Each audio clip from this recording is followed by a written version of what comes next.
ಹಾಗಾಯ್ಸ್ welcome back present YouTube channel guys. ಇವತ್ತಿನ ಎರಡನೇ ಪಂದ್ಯ ಡೆಲ್ಲಿ ಕ್ಯಾಪಿಟಲ್ಸ್ ವರ್ಸಸ್ GT ನಡುವೆ ನಡೀತಾ ಇದೆ. ಸೊ ಇವತ್ತಿನ ಮ್ಯಾಚಲ್ಲಿ ಯಾರು ಗೆಲ್ತಾರೆ, ಯಾರು ಸೋಲ್ತಾರೆ, ಪ್ಲೇಯಿಂಗ್ ರೂಲ್ ಏನಾಗಿರ್ಬೋದು ಅಂತ ಕಂಪ್ಲೀಟ್ ಆಗಿ ಮಾತಾಡ್ಕೊಂಡ್ಬರೋಣ ಬನ್ನಿ.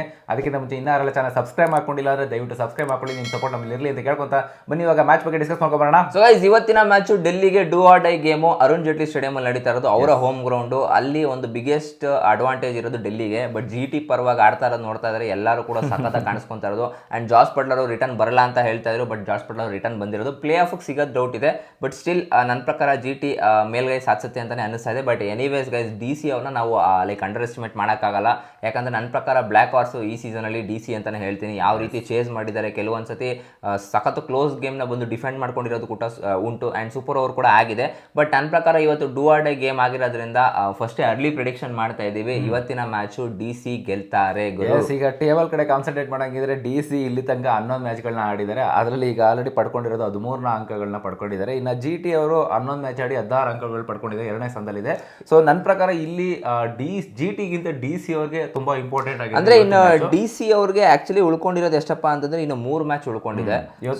ಇವತ್ತಿಂದು ಸೇರ್ಕೊಂಡು 3 ಮ್ಯಾಚ್ ಉಳ್ಕೊಂಡಿದೆ. ಇವತ್ತೇನಾದ್ರೂ ಮ್ಯಾಚ್ ನ ಸೋತ್ರು ಅಂತಂದ್ರೆ ಮನೆಗೆ ಹೋಗ್ತಾರೆ. ಯೂಶಲಿ ಮನೆಗೆ ಹೋಗಲ್ಲ, ಬಟ್ ಕಷ್ಟ ಆಗುತ್ತೆ. ಯಾಕೆ ಅಂತಂದ್ರೆ ಬೇರೆಯವರ ಮೇಲೆ ಕೂಡ ಡಿಪೆಂಡ್ ಆಗ್ಬೇಕಾಗುತ್ತೆ, ಎಸ್ಪೆಷಲಿ ಮುಂಬೈ ಮೇಲೆ. ಮುಂಬೈಲಿ ಇನ್ನು 2 ಮ್ಯಾಚ್ ಗೆಲ್ತು ಅಂತಂದ್ರೆ ಲಕ್ನೋ ಮೇಲೆ ಡಿಪೆಂಡ್ ಆಗಲ್ಲ. ಲಕ್ನೋ ಏನಾಗುತ್ತೆ ಅಂತಂದ್ರೆ ಕರೆಕ್ಟ್, ಅವ್ರದ್ದು 11 ಮ್ಯಾಚ್ ಇನ್ನು 3 ಗೆಲ್ತು ಅಂದ್ರೆ ಅವ್ರ ಮೇಲೂ ಡಿಪೆಂಡ್ ಆಗುತ್ತೆ. ಅವ್ರೇನ 3 ಲಕ್ನೋ ನನ್ನ ಪ್ರಕಾರ ಗೆಲ್ಲಲ್ಲ, ಯಾಕಂದ್ರೆ RCB ಮೇಲೂ ಇದೆ ನಮ್ದು. ನಾವು ಇವಾಗ ಮೊನ್ನೆ ತಾನೇ ಹೋಗ್ಬಿಟ್ಟು ಲಕ್ನೋ ಅವರು ಓನರ್ ಹೋಗ್ಬಿಟ್ಟು ತಿರುಪ್ತಿಗೆ ಕೈಯೆಲ್ಲ ಕೊಟ್ಟಿದ್ದಾರೆ, ದಾನ ಮಾಡಿದ್ದಾರೆ. ಎಕ್ಸಾಕ್ಟ್ಲಿ, ಅದು ಬೇರೆ ಅಪ್ಡೇಟ್ ಕೊಡೋಣ ಸಿಕ್ಕಿರ್ಬೋದು, ಬೇರೆ ಅಪ್ಡೇಟ್ ಕೊಡೋಣ ಅಂತ ಅನ್ಕೊಂಡು, ಬಟ್ ಇಲ್ಲೇ ಹೇಳ್ಬಿಟ್ಟಿದ್ದಾನೆ. ಎಸ್, ಆಕ್ಚುಲಿ 5.8 ಸಮಥಿಂಗ್ ಕ್ರೋರ್ಸ್ ಏನೋ ವರ್ತ್ ಕೊಟ್ಟಿರೋದು ಗೋಲ್ಡ್. 3 kg ಅಂತೆ ಗೋಲ್ಡ್ ಕೊಟ್ಟಿರೋದು. 5 ಕೋಟಿ ಏನೋ ಸಮಥಿಂಗ್ ಆಯ್ತಂತೆ.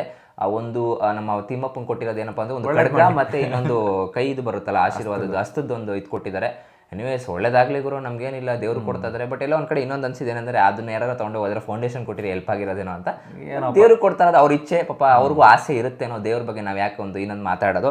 ಎನಿವೇಸ್ ಗೈಸ್, ಇವತ್ತಿನ ಮ್ಯಾಚ್ ನೋಡೋ ಹಾಗಿದ್ರೆ 2 ಟೀಮ್ಗಳಿಗೂ ಕೂಡ ಮಸ್ಟ್ ವಿನ್ ಗೇಮ್ ಅಂತಾನೆ ಹೇಳ್ತೀನಿ. ಬಟ್ GT ಅವ್ರಿಗೆ ಏನಂತ ಮಸ್ಟ್ ವಿನ್ ಗೇಮ್ ಅಲ್ಲ, ಬಟ್ ಕ್ವಾಲಿಫೈ ಆಗಬೇಕು ಅಂತಂದ್ರೆ ಇವತ್ತಿನ ಮ್ಯಾಚ್ ಗೆಲ್ಬೇಕು. ಬಟ್ ನನ್ನ ಪ್ರಕಾರ ಮನ್ಸಿಂದ ಇವತ್ತು ನಾನು ಬೇಡ್ಕೊಂತ ಇರೋದೇನಂದ್ರೆ GT ಸೋಲ್ಬೇಕು, ಇನ್ನೊಂದು ಕಡೆ ಪಂಜಾಬ್ ಸೋಲ್ಬೇಕು ಅಂತ. ಆಲ್ರೆಡಿ ಬೇರೆ ಪ್ರಿವಿಯಸ್ ವಿಡಿಯೋದಲ್ಲಿ ಹೇಳಿದ್ದೀನಿ, ಪಂಜಾಬ್ ಸೋತು ಅಂತಂದ್ರೆ ನಮಗೂ ಬಿಗ್ಗೆಸ್ಟ್ ಅಡ್ವಾಂಟೇಜ್. ಇವತ್ತು GT ಸೋತು ಅಂದ್ರೆ ನಮಗೂ ಬಿಗ್ಗೆಸ್ಟ್ ಅಡ್ವಾಂಟೇಜ್. ಯಾಕಪ್ಪ ಅಂತಂದ್ರೆ ನಮ್ಮ ಹತ್ರ 17 ಪಾಯಿಂಟ್ ಇದೆ, ಅವ್ರ ಹತ್ರ 16 ಪಾಯಿಂಟ್ ಇದೆ. GT ಅವ್ರದ್ದು ಇನ್ನೊಂದು 3 ಮ್ಯಾಚ್ ಉಳ್ಕೊಂಡಿದೆ, ನಮ್ಮ ಹತ್ರ 2 ಮ್ಯಾಚ್ ಉಳ್ಕೊಂಡಿರೋದು. ಅವ್ರು ಏನಾದ್ರು ಇವತ್ತಿನ ಮ್ಯಾಚ್ ಗೆಲ್ತು ಅಂತಂದ್ರೆ 18 ಪಾಯಿಂಟ್ ಆಗ್ಬಿಡುತ್ತೆ, ಟೇಬಲ್ ಟಾಪರ್ ಬಂದು ಕುತ್ಕೊಂಡ್ಬಿಡ್ತಾರೆ. ಪಂಜಾಬ್ ಅವ್ರು ಏನಾದ್ರು ಇವತ್ತು ಬೆಟರ್ ರೇಟ್ ಅಲ್ಲಿ ಗೆಲ್ತು ಅಂತಂದ್ರೆ ಅವರು ಟೇಬಲ್ ಟಾಪರ್ ಕುತ್ಕೊಂಡ್ಬಿಡ್ತಾರೆ. ನಾವು 3ನೇ ಸ್ಥಾನಕ್ಕೆ ಬಂದ್ಬಿಡ್ತೀವಿ. ನನಗೆ ಲೈಫಲ್ಲಿ 3ನೇ ಜಾಗಕ್ಕೆ ನೋಡಕ್ಕೆ ಇಷ್ಟ ಇಲ್ಲ. ಟಾಪ್ 1 ಟಾಪ್ 2ನೇ ನೋಡ್ಬೇಕು ನಾನು ಯಾವತ್ತಿದ್ರು. ಇಂಪಾರ್ಟೆಂಟ್ ಅಲ್ಲ, ಫಸ್ಟ್ ಇಂಪಾರ್ಟೆಂಟ್ ನನಗೆ ಇವಾಗ ಫಸ್ಟೇ ಇಂಪಾರ್ಟೆಂಟ್. ನಮ್ಗೆ RCB ಎಲ್ಲಿರುತ್ತೋ ಅಲ್ಲೇ ನಮ್ಮ ಮನ್ಸು ಅಲ್ಲಿರುತ್ತೆ. ಬಟ್ ಎನಿವೇಸ್, ಇವತ್ತಿನ ಮ್ಯಾಚು ಇವೆರಡೂ ತಂಡಕ್ಕೂ ಬೇಕು ಗೆಲುವು. ಅಂದ್ರೆ DC ಅವ್ರದ್ದು ಬೆಟರ್ ರನ್ ರೇಟ್ ಇದೆ ಅಂತ ಹೇಳ್ಬೋದು, ಪ್ಲಸ್ 0.362 ಅಲ್ಲಿ ಇದೆ ಗುರು. ಆಕ್ಚುಲಿ ಎಲ್ಲಾರ್ದು ನೋಡಿ 1 ಇಂದ 6 ವರೆಗೂ ಟೇಬಲ್ ಕಡೆ ಗಮನ ಆಗಿದ್ರೆ ಎಲ್ಲಾರ್ದು ಪ್ಲಸ್ ರನ್ ರೇಟ್ ಅಲ್ಲೇ ಇದೆ. ಬಟ್ ಇಲ್ಲಿ ಮುಂಬೈ ಅವ್ರದ್ದು ಮಾತ್ರ +1 ಅಲ್ಲಿ ಇರೋದು.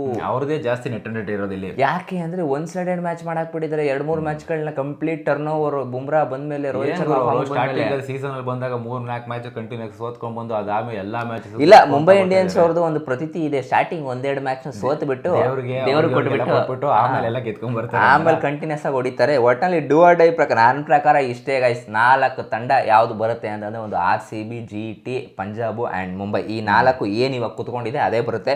DC ಟಫ್ ಫೈಟ್ ಕೊಡ್ತಾರೆ, but better luck next time. ಯಾಕಂತಂದ್ರೆ ಅವರಿಗೆ ನೆಟ್ ರನ್ ರೇಟ್ ಕೂಡ ಇಂಪಾರ್ಟೆಂಟ್ ಆಗುತ್ತೆ. ಇಲ್ಲಿ ನೆಟ್ ರನ್ ರೇಟ್ ಮುಖಾಂತರ ಸೋಲ್ತಾರೆ ಅಂತ ಅನಿಸ್ತಾ ಇದೆ.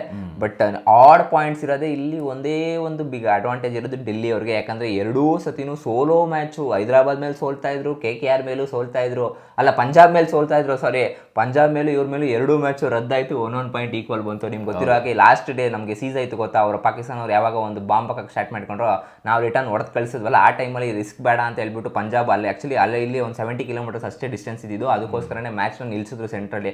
ಆಲ್ರೆಡಿ 10 ಓವರ್ಗೆ 120 ರನ್ ಏನೋ ಸಮಥಿಂಗ್ ಹೊಡೆದಿದ್ರು ಯಾರು ಪಂಜಾಬ್ ಅವರು. ನನ್ನ ಪ್ರಕಾರ ಪಂಜಾಬ್ ಗೆಲ್ತಿದ್ರು, ಮೊಹಾಲಿಯಲ್ಲಿ ಪಂಜಾಬ್ ಗೆಲ್ತಿದ್ರು ಆರಾಮ್ಸೆ ಆಗಿ.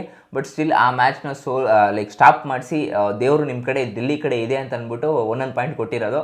ಈಗ ಡೆಲ್ಲಿ ಅವ್ರಿಗೆ ಅಡ್ವಾಂಟೇಜ್ ಇದೆ, ಮಸ್ಟ್ ವಿನ್ ಗೇಮ್ಸು ಗೆಲ್ಲೇಬೇಕು. ಸೊ ಇನ್ನೊಂದು ಬಿಗ್ಗೆಸ್ಟ್ ಬ್ಲೋ ಏನಪ್ಪಾ ಅಂತಂದ್ರೆ ಮಿಚೆಲ್ ಸ್ಟಾರ್ಕ್ ಅವರು ಈ ಸತಿ ಆಡಲ್ವಂತೆ, ವಿತ್ಡ್ರಾ ಮಾಡ್ಕೊಂಡಿದ್ದಾರೆ, ನಾನು ಬರೋಕ್ಕಾಗಲ್ಲ ಅಂತ ಹೇಳ್ಬಿಟ್ಟಿದ್ದಾರೆ ಡೆಲ್ಲಿ ಪರವಾಗಿ. ಇದೊಂದು ಈಜ್ ಬ್ಲೋ ಅಂತಾನೆ ಹೇಳ್ಬೋದು. Exactly. So Mustafizur Rahman Fitz ಅಂತ ಕರೀತಾರೆ ಅವರು. ನನ್ನ ಪ್ರಕಾರ ವಿಕೆಟ್ ಟೇಕರ್ ಅಂತಂದ್ರೆ ದೇವರಾಣಿಗೂ ವಿಕೆಟ್ ಟೇಕರ್ ಅಲ್ಲ. ಅವ್ರು ಹೆಂಗೆ ಅಂತಂದ್ರೆ ಬ್ಯಾಟ್ಸ್ಮನ್ ಮಿಸ್ಟೇಕ್ ಮಾಡಿದ್ರೆ ವಿಕೆಟ್ ಬರುತ್ತೆ. ಬಟ್ ನಮಗೆ ಇಲ್ಲಿ ಅನ್ಸೋದೇನಪ್ಪ ಅಂತಂದ್ರೆ ಮಿಚೆಲ್ ಸ್ಟಾರ್ಕ್ ಅವ್ರು ಆ ಥರ ಅಲ್ಲ. ಅವ್ರು ಹೆಂಗೆ ಅಂತಂದ್ರೆ ಬ್ಯಾಟ್ಸ್ಮನ್ ಮಿಸ್ಟೇಕ್ ಮಾಡೋ ಥರ ಮಾಡ್ತಾರೆ, ಆ ಥರ ಬೌಲ್ಗೆ ಹಾಕೋದು ಅಂತ ಬೌಲಿಂಗ್ ಆಗ್ತಾರೆ ಮಿಚೆಲ್ ಸ್ಟಾರ್ಕ್ ಅವ್ರು ನನ್ನ ಪ್ರಕಾರ. ಸೊ ಮ್ಯಾಚ್ ವಿನ್ನರ್ನ ಇವರು ಬಿಟ್ಟಿರೋದು ನನ್ನ ಪ್ರಕಾರ ಕರ್ಕೊಬೇಕಾಗಿತ್ತು, ಏನೋ ಒಂದು ಹೇಳಿ ಬನ್ನಿ ಗುರು ಒಂದು ಸ್ವಲ್ಪ ಹಂಗೆ ಹಿಂಗೆ ಅಂತ ಹೇಳಿ ಕರ್ಕೊಂಡಿದ್ದಾರೆ. ಅಟ್ಲೀಸ್ಟ್ ಒಂದು 2 ಮ್ಯಾಚ್ ಬರ್ಬೋದಿತ್ತು. ಇಲ್ಲ ಅಂದ್ರೆ ಅವರು ಭಯ ಬಿದ್ದುಬಿಟ್ರು. ಆಕ್ಚುಲಿ ಅವರ ಮಿಸಸ್ ಅವರು ಹೇಳಿ ಅವರು ಆಕ್ಚುಲಿ ಏನಂತಂದ್ರೆ ಅವ್ರು ಭಯ ಬಿದ್ದುಬಿಟ್ಟಿದ್ದಾರೆ. ಯಾಕೆ ಅಂತಂದ್ರೆ ಏನೋ ಒಂದು ಸಿನಾರಿಯೋ ನಡೀತಾ ಇತ್ತು, ಒಳಗಡೆ ಮ್ಯಾಚ್ ನಡೀತಾ ಇರ್ಬೇಕಾದ್ರೆ ಒಂದೇ ಬಸ್ಸಲ್ಲಿ ಪಂಜಾಬ್ ಅವರು ಒಂದೇ ಬಸ್ಸಲ್ಲಿ ಹಾಕೊಂಡ್ರಂತೆ, ಡೆಲ್ಲಿ ಅವರು ಒಂದೇ ಬಸ್ಸಲ್ಲಿ. ಅಂದರೆ ಪಂಜಾಬ್ ಪ್ಲೇಯರ್ಸ್ಗಳು ಶ್ರೇಯಸ್ ಅಯ್ಯರ್ ಅವರು ಎಷ್ಟೊಂದು ಜನ 4-5 ಜನ ಪ್ಲೇಯರ್ಸ್ಗಳು ಇವರು ಡೆಲ್ಲಿ ಬಸ್ಸಲ್ಲೂ ಬಂದ್ರಂತೆ. ಯಾಕಂದರೆ ಸಡನ್ ಎವ್ಯಾಕ್ಯುವೇಟ್ ಮಾಡಿದ್ರಲ್ಲ, ಸಿಚುವೇಶನ್ಸ್ ಕೇಳಿದಂತೆ ಏನಾಯಿತು ಅಂತ ಅವಾಗ ಹಿಂಗೆ ಹೇಳಿದಂತೆ ಪಾಕಿಸ್ತಾನ ಅವ್ರು ಅಟ್ಯಾಕ್ ಮಾಡ್ತಾರೆ ಅಂದಾಗ ಭಯ ಬಿದ್ದುಬಿಟ್ಟಿದ್ದಾರೆ. ಮೇ ಬಿ ಅವ್ರು ಹೆಂಡತಿ ಹೇಳಿರ್ತಾರೆ, ಯಾಕೆ ಗುರು ನಮಗೇನೋ ದುಡ್ಡು ಐತೆ ಆರಾಮ್ಸೆ ಆಸ್ಟ್ರೇಲಿಯಾದಲ್ಲಿ ಇರೋಣ, ನಾವು ಯಾಕೆ ಹೋಗಬೇಕು ಅಂತ ಹೇಳಿರ್ತಾರೆ, ಅದಕ್ಕೆ ಬಂದಿಲ್ಲ. ಬಟ್ ನನ್ನ ಪ್ರಕಾರ ಬಂದಿರೋ ಇನ್ನೂ ಚೆನ್ನಾಗಿರ್ತಿತ್ತೇನೋ. ಸೊ ಎಲ್ಲೋ ಒಂದು ಕಡೆ ನಮ್ಮ ಮೇಲೆ ನಂಬಿಕೆ ಇಲ್ವಾ ಅನ್ನೋ ಥರನೂ ಕೂಡ ಪ್ರೂವ್ ಆಗುತ್ತೆ. ಬಟ್ ಎನಿವೇಸ್ ಅವರ ಇಂಡಿವಿಜುವಲ್ ಡಿಸಿಷನ್ ಅದು, ನಾವು ಅವ್ರನ್ನ ಫೋರ್ಸ್ ಮಾಡೋಕ್ಕಾಗಲ್ಲ. ಬಟ್ ಯಾರೋ ಒಬ್ರಿಗೆ ಅಡ್ವಾಂಟೇಜ್ ಸಿಗ್ತಾ ಇದೆ ಅಂತಂದರೆ ಅದು ಬೇರೆ ಪ್ಲೇಯರ್ಸ್ಗಳಿಗೆ ಸಿಗ್ತಾ ಇದೆ. ಅವರು ನೀಟಾಗಿ ಆ ಶೂನ ಫೀಲ್ ಮಾಡಬೇಕು. ಎಸ್ಪೆಷಲಿ ನಟರಾಜನ್ ಮೇಲೆ ಹೆವಿ ಪ್ರೆಷರ್ ಬೀಳುತ್ತೆ ಅಂತ ಅನಿಸ್ತದೆ. ಯಾಕಂದರೆ ನಟರಾಜನ್ ಆಡಿದ್ದು ಒಂದೇ ಗೇಮು, ಹೈದರಾಬಾದ್ ಮೇಲೆ ಒಂದು ಗೇಮ್ ಮಾಡಿದ್ರು, ಡೆಲ್ಲಿ ಪಂಜಾಬ್ ಮೇಲೆ ಒಂದು ಗೇಮ್ ಮಾಡಿದ್ರು, 1 ವಿಕೆಟ್ನ ತೊಗೊಂಡ್ರು ನಟರಾಜನ್ ಅವರು. ಬಟ್ ಇವತ್ತಿನ ಮ್ಯಾಚು ತುಂಬ ಇಂಪಾರ್ಟೆಂಟ್ ಆಗುತ್ತೆ ನಟರಾಜನ್ ಅವ್ರಿಗೆ. ನೆಕ್ಸ್ಟ್ ಕೆರಿಯರ್ ಮೇಲೂ ಕೂಡ ಅವ್ರಿಗೆ ತುಂಬ ಇಂಪ್ಯಾಕ್ಟ್ ಬೀಳುತ್ತೆ. ಯಾಕಂದರೆ ಆಡಿದಂಥ 10 ಮ್ಯಾಚಲ್ಲೂ ಕೂಡ 10 ಮ್ಯಾಚಲ್ಲೂ ಅವ್ರನ್ನ ಆಡಿಸಿಲ್ಲ. 11ನೇ ಮ್ಯಾಚ್ 12ನೇ ಮ್ಯಾಚ್ ಇವತ್ತು ಆಡಿಸ್ತಾ ಇದ್ದಾರೆ.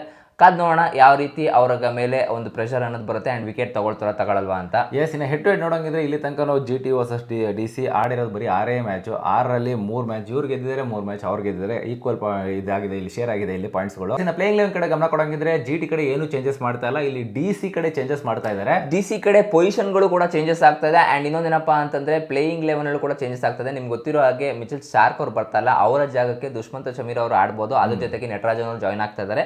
ಓಪನಿಂಗ್ ಅಲ್ಲಿ ಯಾರಪ್ಪ ಇಳಿತಾ ಇರೋದು, ನಿಮ್ಮೆಲ್ಲರ ನೆಚ್ಚಿನ ಕನ್ನಡಿಗ KL ರಾಹುಲ್ ಅವರು. ಫಾಫ್ ಡುಪ್ಲೆಸಿಸ್ ನಮ್ಮ ಮಾಜಿ ಫಾಫ್ ಅವರು ಆಲ್ರೆಡಿ ರಿಟರ್ನ್ ಬಂದಾಯ್ತು, ಅವರ ಚಿಂತೆ ಏನಿಲ್ಲ. ಅವರು ಮತ್ತೆ KL ರಾಹುಲ್ ಅವರು ಇಬ್ರು ಓಪನಿಂಗ್ ಮಾಡ್ತಾರೆ. ಸೇಮ್ ಆಸ್ ಇಟ್ ಈಸ್ ನಮ್ಮ RCB ವಿರಾಟ್ ಕೊಹ್ಲಿ ಅವರು ಇವರು ಹೆಂಗ್ ಆಡ್ತಾರೆ, ಫಾಫ್ ಅವರು ಸಾಲ್ಟ್ ಅಲ್ಲ ಫಾಫೇ ಆಡ್ತಿರ್ಲಿಲ್ವಾ, ಇವರು ಸೇಮ್ ಅದೇ ರೀತಿನೇ ಇವರು ಆಡ್ತಾ ಇದ್ದಾರೆ.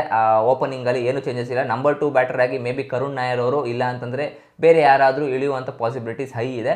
ಕಾದ್ ನೋಡೋಣ DC ಅವರು ಯಾವ ರೀತಿ ಕಮಾಲ್ ಮಾಡ್ತಾರೆ. ಒಂದು ಬೌಲಿಂಗಲ್ಲಿ ಆಗಿರಲಿ, ಇಲ್ಲ ಬ್ಯಾಟಿಂಗಲ್ಲಿ ಆಗಿರಲಿ, ಇಲ್ಲ ಆಲ್ರೌಂಡಿಂಗ್ ಪರ್ಫಾರ್ಮೆನ್ಸ್ ಆದಂಥ ನಮ್ಮ ಅಶುತೋಷ್ ಶರ್ಮಾ ಅವರಾಗಿರಲಿ.